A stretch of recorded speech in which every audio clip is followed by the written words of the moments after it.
Justin, awesome to have the chance to properly talk to you and find out a little bit more about yourself and what your role is at SBM. Yep. So just what do you do at SBM? So I'm the head of design. It's a small team, 5 or 6 people. So I look after everyone, make sure they're all happy. Keep the work flowing. Do a bit when I can myself, and just Keeping happy is always important. It is. I like to have happy workers. So we've got a cool topic we wanted to kind of chat between us today. We wanted to talk about brand. First of all, what was brand to you? What does that mean? So brand, it's basically, in the simplest sense, it's the public face of your company. So it's how you present yourself to the exterior world, and then how customers form impressions of you based on how you present yourself. And that can be done in lots of ways. So it's, at one level, it's your website, your logo. In other ways, it's how you talk to your customers, what your shops look like, tone of voice, how you engage on social media, which obviously is increasingly important. So it's a many-faceted thing, but there's no need to be scared of it, because each little element is easy to get to grips with. So as a company is growing and I'm starting to employ more people, and I've got a marketing manager, I'm working with maybe a different agency as well for some of my creative. How do I make sure that they get my brand and that they're actually putting the brand out there the way that I see it in my head and the way that I want to communicate it? What can I do? Well, one really good thing to create is called a style guide. So it's like a Bible, if you like, for your company. So it has your logo in there, your colours, your fonts, any brand language you use, any key messages. And it's like a source of truth. And so as you get bigger and you operate in more channels, you can have, so typically large companies will have a writing style guide, they'll have a print style guide, a digital style guide, social media. And what that does is it sets some conventions that you use internally, but also any third parties that you have. And it's a good way to get consistency, whoever is producing your material. Fantastic. So how important would you say a style guide is for a small business? When you're starting up and you're starting to hone in on that brand and you're starting to employ more people to manage your brand in a certain aspect, how important is style guide? If you're just starting out, it's something you need to think about. You always, even when you're starting from day one, you need to communicate consistently, because as soon as your brand goes into the marketplace, people will start to recognize you and form associations. And if that's changing all the time based on your whim or not briefing people properly, then it actually waters down your brand, waters down your message. There's a thing called brand loyalty, and that only comes from communicating consistently with your customers. So style, yes, I mean, it's something that grows in importance as you get bigger, and certainly as you employ people outside of the organisation to do your.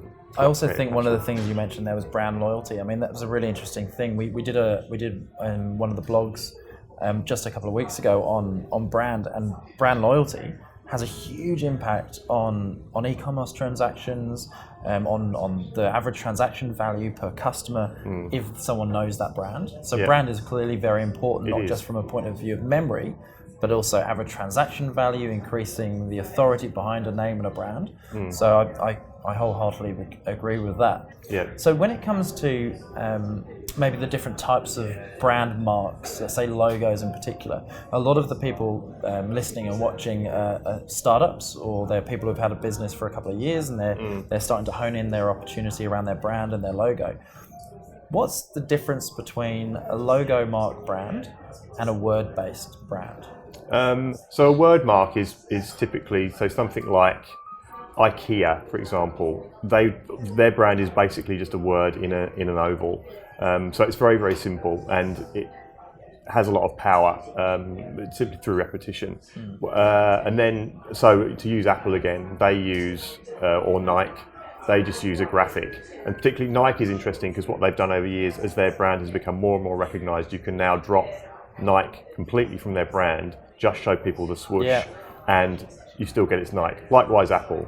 You don't need to see APPLE to know what it is. So for a startup, how can you attack that decision making?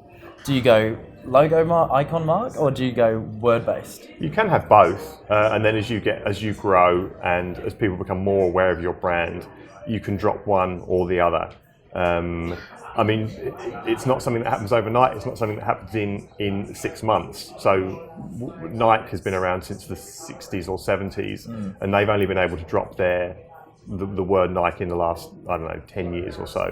I suppose that goes back to the style guide again. Yeah. If you are going to do that, then making sure that everything is consistent, so that if someone's on your messaging, whether it's a piece of print with this digital and that logo mark is there, that they're always consistently associating that logo mark and that word with your brand. Yeah, it's also worth remembering, James, that the logo is only a small part of your brand. So going back to IKEA, the layout of their shops is a huge part of their brand. Like people will talk about the maze that you walk through, the way they make such a virtue of the flat pack thing, because it's, after all, it's creating extra work for the customer. You have to buy the stuff, get it home yourself, build it yourself.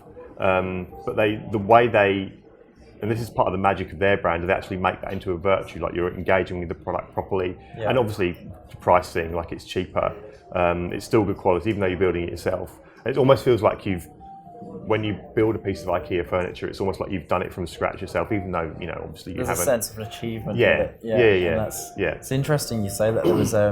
There was a story going back, I don't know when it was exactly, I think it was 1960s, 1970s, and it was a cake mix. So they made this cake mix, it was basically powder, and you just have to add milk. I think it was milk or water. And that was it.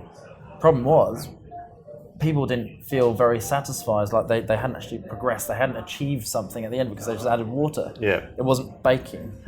So what they did is they just removed the powdered egg, and so you had to now add an egg and beat it, and all of a sudden you're cooking. And then their sales went up, and that's all they changed. So they actually removed an item from it, made it more complicated, but created a product where it felt like it really was, you were cooking.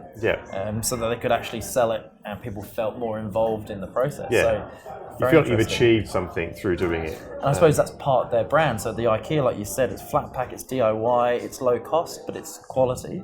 And the same with that cake mix. It was a DIY cake mix. So therefore, does what it says on the tin by actually changing their method.